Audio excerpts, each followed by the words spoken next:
के लिए न तो जीते जी जिनको सेवा मिलती है और ना ही मरने के बाद सेवा मिलती है, उनकी सेवा का दायित्व जन सेवा दल ने अपने आशियाना के रूप में संभाला और अंतिम श्रद्धांजलि के रूप में उन सब जीवात्माओं के लिए परम पूज्यपाद 17, 18, 19 अप्रैल को परम पूज्यपाद बीजदान ऋषि भगवान स्वामी ज्ञानानंद जी महाराज जी का पावन ज्ञान संदेश के रूप में आप और हम लोग श्रवण करेंगे। परम पूज्य साध्वी पूर्णिमा जी का भी हम और आप सत्संग सुनेंगे। मुख्य बात केवल इतनी है कि वह भटकती हुई रूहें जो इंतजार कर रही है अंतिम सफर की और माँ दुर्गा की गोद में, तो पूरा पानीपत का समाज एकत्रित होकर के इसके अंदर भाग लेकर के उनकी अंतिम अरदास के रूप में अपना दायित्व निभाएगा। सभी के लिए बहुत बहुत शुभमंगल कामना, पत्रकार बंधुओं के लिए शुभमंगल कामना। जय श्री राम। मीडिया के माध्यम से जन जन तक पहुंचाने का प्रयास किया। आप सभी जानते हैं ये उत्तम कार्य है। जन सेवा दल हर समस्या का हल, जैसे ही हमारे परम आदरणीय युधिष्ठिर जी ने सभी बात बताई, उसी प्रकार विस्तृत रूप से मैं प्रार्थना करूंगा माननीय वेद व्यास जी से, क्योंकि कोई सभी का 2-2 मिनट के लिए सभी अपने अपने विचार रखेंगे और विचारों से हमें कुछ नई ऊर्जा मिलेगी, नए कुछ सुझाव मिलेंगे। क्योंकि 2 दिन पड़े हैं, हम उसको कुछ इस कार्यक्रम को और कैसे उज्जवल कर सकते हैं ये बात, इस बारे में भी हम जानकारी चाहेंगे। मेरे जी प्राशर बहुत ही सुलझे हुए और अभी आपने इनका सफल आयोजन भगवान जन्मोत्सव के रूप में देखा, बहुत ही विशाल भी था और सुशोभित भी था। तो मैं प्रार्थना करूंगा मेरे प्राशर जी से हमारा मार्गदर्शन करें तो मैं आशीर्वाद दें। प्राशर की विशुद्ध एवं प्रबुद्ध मीडिया संस्थान से पधारे मीडिया बंधुओं का मैं जन सेवा दल के इस पावन प्रांगण में पधारने पर बहुत बहुत अभिनंदन करता हूँ, स्वागत करता हूँ। चूँकि पानीपत नगर धार्मिक नगर है और उस धार्मिक नगर के साथ साथ सामाजिक चेतना वाला नगर है, उस समाज के जितनी भी गतिविधियाँ इस नगर के अंदर होती हैं, आप सभी प्रबुद्ध जन पानीपत में जितने भी सामाजिक और धार्मिक कार्यक्रम होते हैं उसको जन जन तक पहुँचाने के लिए संकल्पित होकर बिना किसी भेदभाव के आप लगे हुए हैं। मैं आपको विशेष साधुवाद देता हूं। और निश्चित तौर पर पानीपत नगर की मीडिया आज जो स्मार्ट सिटियां हैं उनसे भी कहीं बेहतर खबरें हम सब तक पहुंचाती हैं, इसलिए मैं आपको बहुत बहुत साधुवाद देता हूं। सभी लोग जनसेवा दल के सभी सेवादार हैं यहाँ, और यहाँ कोई प्रधान नहीं है, सभी लोग सेवा के रूप में यहाँ सेवाभावी बनकर काम कर रहे हैं। इसी एवज में आप देखें कि जैसे हमारे माननीय युधिष्ठिर शर्मा जी ने बताया कि जो लावारिस लाशें मिलती हैं उनको सदगति किस प्रकार से प्राप्त हो, इसके लिए जनसेवा दल संकल्पित होकर कार्य कर रहा है। और निश्चित तौर पर जिनका कोई नहीं है उनका जनसेवा दल है, ये आपके माध्यम से पूरे नगर को इस बात का सुनील जी आ जाए पता ही है कि कोई प्रवासी है, कोई काम करने आया हुआ है, कोई किसी प्रकार से मानसिक रूप से बीमार है, कोई शारीरिक रूप से बीमार है, वो डेथ कर जाता है, मृत्यु को प्राप्त हो जाता है, तो उसका कोई नहीं होता तो उसका जनसेवा दल उसको अपना मानकर, अपने परिवार का हिस्सा मानकर उसकी सदगति के लिए उसके, जिसको हम फूल कहते हैं, फूल चुगता है। और वो 1 साल में एक बार जब इकट्ठे हो जाते हैं तो उसको गंगा जी के अंदर प्रभावित करके ताकि उसको मोक्ष प्राप्त हो, उसके लिए जनसेवा दल काम करता है। उसी एवज में आज हमने एक प्रेस वार्ता रखी, आप सब उपस्थित हैं, आप सबका धन्यवाद। उसी कार्यक्रम को और भी अच्छा करने के लिए महामंडलेश्वर गीता मनीषी स्वामी ज्ञानानंद जी महाराज से जनसेवा दल ने टाइम लिया कि इस कार्यक्रम को और भी भव्य दिव्य कैसे बनाया जा सके। पूज्य महाराज श्री का हमने दिव्य गीता सत्संग भी इस दौरान रखा है, जो कि 3 दिन तक चलेगा। 17, 18, 19 को भव्य गीता सत्संग पावन प्रांगण देवी मंदिर के अंदर किया जाएगा, जिसमें गीता मनीषी स्वामी ज्ञानानंद जी महाराज हम सबको गीता के साथ जोड़ेंगे। गीता भी मोक्ष का एक बहुत बड़ा द्वार है। जब हम गीता को पढ़ते हैं तो निश्चित तौर पर मोह माया से हम लोग दूर हो जाते हैं। पूज्य महाराज श्री हमारे को 17, 18, 19 को हम सब के बीच में दिव्य गीता सत्संग के प्रबंध हमारे बीच में कृष्ण देव जी आए, सनातन धर्म संघ के प्रधान है। हमारे बीच में दशहरा कमेटी के प्रधान श्री रमेश माटा जी पधारे हैं, उनका मैं बहुत बहुत अभिनंदन करता हूँ, स्वागत करता हूँ। आज एक बार स्थान दे देना। आप देखें कि 17 से 18 तारीख को 4:30 बजे से लेकर 7 बजे तक पूज्य महाराज श्री के श्री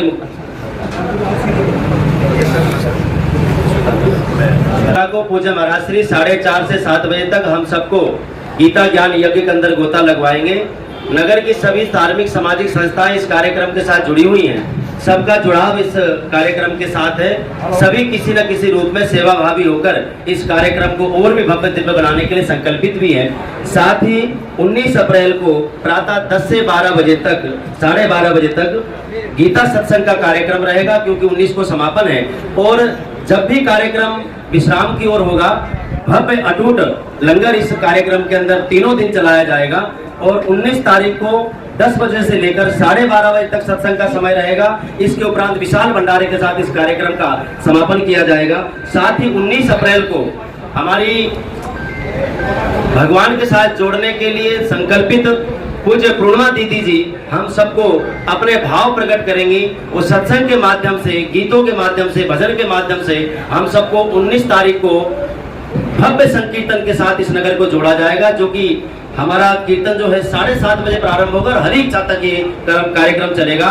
जैसे ही भजन संध्या विश्राम होगी, उस दौरान भी विशाल भंडारे के साथ इस कार्यक्रम का समापन किया जाएगा। इसके बाद जनसेवा दल के सभी कर्मठ एवं सेवाभावी व्यक्ति हरिद्वार जाएंगे और हरिद्वार में बड़े विधि विधान के साथ, शास्त्रों के साथ, वेद उच्चारणों के साथ, मंत्रोच्चारण के साथ जो भी सदगति के लिए किया जाएगा, वेद मंत्रों के साथ हम लोग ये जो हमारे फूल होते हैं, जो अस्थि विसर्जन होते हैं, वो लोग हम लोग साधु संतों की देख रेख के अंदर एक कार्यक्रम करेंगे, जहां समाज के सभी लोग इस कार्यक्रम के साथ जुड़ेंगे। वहीं पे गीता भव्य दिव्य सत्संग के अंदर महान संतों का आगमन भी इस नगर वासियों को देखने को मिलेगा। एक विशाल शोभा यात्रा 17 तारीख को 3 बजे श्री राम चौक से चलेगी, जिसमें हजारों की तादाद में महिलाएं मंगल कलश धारण करके और पुरुष सभी लोग, मैं ये कहता हूँ पूरे नगर की सभी धार्मिक सामाजिक संस्थाएं उस विशाल शोभा यात्रा में महाराज जी के साथ चलेंगी। पूज्य महाराज श्री 3 बजे श्री राम चौक पे इस यात्रा की रवानगी अपनी अध्यक्षता में करेंगे। पूज्य महाराज जी की अध्यक्षता के अंदर ये शोभा यात्रा निकालेगी, जिसमें ढोल नगाड़े के साथ, स्कूली बच्चों के साथ, धार्मिक सामाजिक संस्थाओं के साथ और भी कई प्रकार के उसके अंदर हमने कार्यक्रम रखे हैं कि शोभा यात्रा को और भी भव्य दिव्य बनाया जा सके। वो यात्रा 5 बजे लगभग देवी मंदिर के पावन प्रांगण में पहुंचेगी। जैसे ही शोभा यात्रा महाराज जी के नेतृत्व के अंदर देवी मंदिर में पहुंचेगी, इसके बाद गीता ज्ञान सत्संग का आनंद भी हम पूज्य महाराज श्री के श्रीमुख से लेंगे। आप देखेंगे नगर का ये पहला भव्य दिव्य कार्यक्रम होगा, जिसके अंदर समाज की जो हमारी कुरीतियां हैं उनके ऊपर भी प्रहार किया जाएगा। लोग यदि किसी का एक्सीडेंट हो जाता है, मीडिया के माध्यम से बताना चाहता हूं, तो आदमी दूर खड़ा हो जाता है, वीडियो बनानी शुरू कर देता है। ये जनसेवा दल ही है कि यदि किसी की मृत्यु हो जाती है और इनको कोई सूचना मिल जाए, उसको अपने परिजन समझकर उसका रख रखाव करते हैं। यदि हॉस्पिटल की जरूरत है तो उसको हॉस्पिटल ले जाते हैं, इलाज की जरूरत है इलाज ले जाते हैं, एम्बुलेंस की जरूरत है हम उसको एम्बुलेंस मुहैया कराते हैं। यदि किसी कारणवश वो मृत्यु को ही प्राप्त हो गया तो हम उसको शमशान में ले जाके, मोक्ष भूमि में ले जाके हम उसका दाह संस्कार भी करते हैं। उसके अस्थि को इकट्ठा करते हैं, इसको भूल चुकना बोलते हैं। उसको बाकायदा बड़े सम्मान पूर्वक, आप देख रहे हैं सामने, सम्मान पूर्वक हम लोग रखते हैं और रखने के बाद फिर हम हरिद्वार में उसकी सदगति हो, उसके लिए वैदिकता के साथ हम उसका विसर्जन भी करते हैं। ये जनसेवा दल है। आप कोई भी शहर का, नगर का महाराज, सम्मानित मंच, सभी मेरे पत्रकार छायाकार साथियों और समाज सेवी सभी संस्थाओं के पदाधिकारीगण, सभी को मेरा नमस्कार। एक बहुत ही सुंदर आयोजन जो अपने लिए दुनिया करती है, अपनों के लिए तो दुनिया करती है, तो बिना जाने पहचाने अनजाने उनके लिए जो सेवा हो रही है, अद्भुत और आश्चर्य। ऐसा पानीपत में जो संगम जन सेवा दल की तरफ से जो हो रहा है, ये वाकई बहुत ही एक सुंदर कार्य, जिसका कोई नहीं, उसका भगवान रूपी, इंसान रूपी ये जन सेवा दल जो आयोजन कर रहा है, इतने वर्षों से मैं भी देख रहा हूँ, उनका बहुत बहुत धन्यवाद। ऐसी कृपा भगवान इन पे बनाए रखे।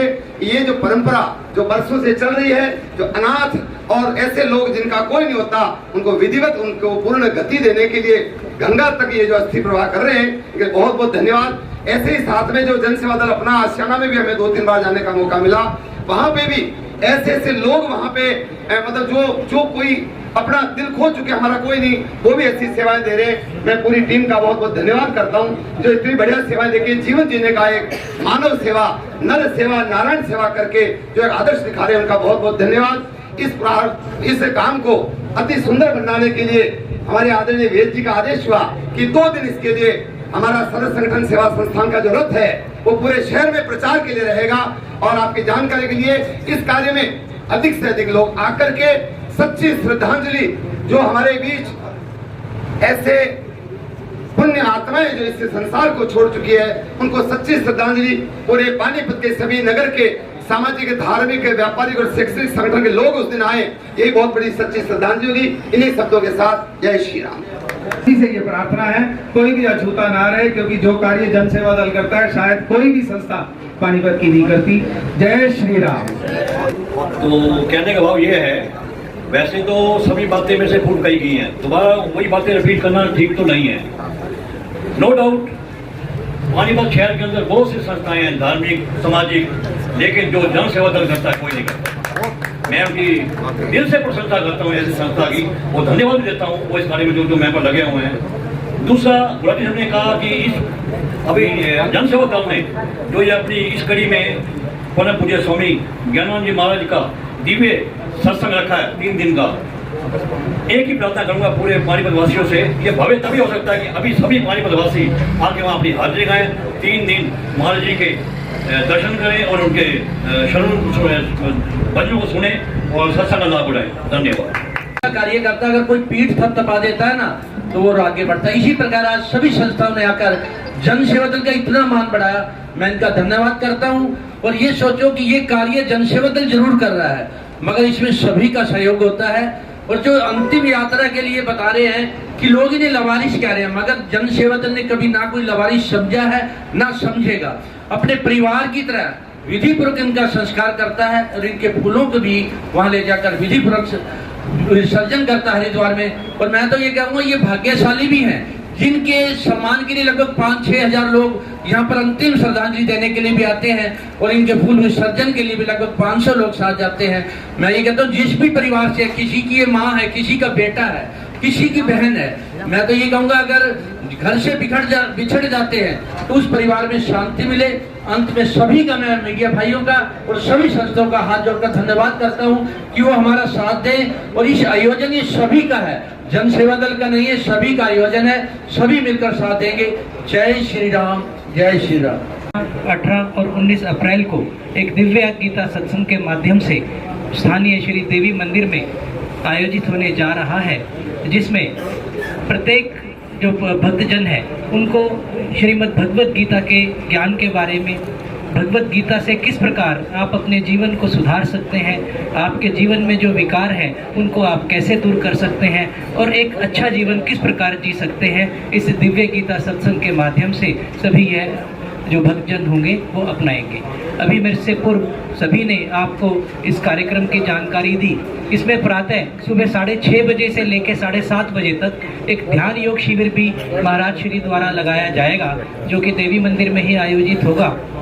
उसमें योग साधना ध्यान शिविर भी होगा और साध्वी जो पूनम जी हैं, दीदी जी, वो भी वहाँ पर 19 तारीख को अपने सत्संग करेंगे। तो आप सभी से, मैं आप सभी पत्रकार बंधुओं के माध्यम से समस्त पानीपत की और जो भी जहाँ तक भी ये मैसेज जा रहा है सबको मैं सूचित करता हूँ कि आप अपने जीवन में से कुछ समय, जो ये अवश्य अपना कीमती समय है, कहते हैं जीवन में सबसे जो कीमती है वो समय होता है, आप अपना कीमती समय निकालकर इस भव्य गीता सत्संग के अंदर अवश्य आएँ और अपने जीवन को सफल बनाएं। और दूसरे अध्याय के 47वें श्लोक में स्पष्ट लिखा है, कर्मण्येवाधिकारस्ते मा फलेषु कदाचन।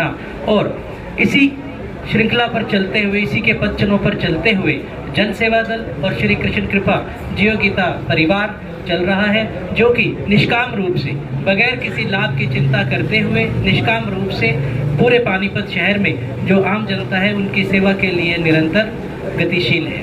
तो मैं पुनः अपनी वाणी को विराम देता हुआ आप सभी से पुनः आग्रह करता हूं कि 17, 18 और 19 को, जैसे कहते हैं ना सेव द डेट, आप ये 3 दिन जो है ये आप अपने निश्चित करें और इस दिव्य गीता सत्संग का लाभ उठाएं।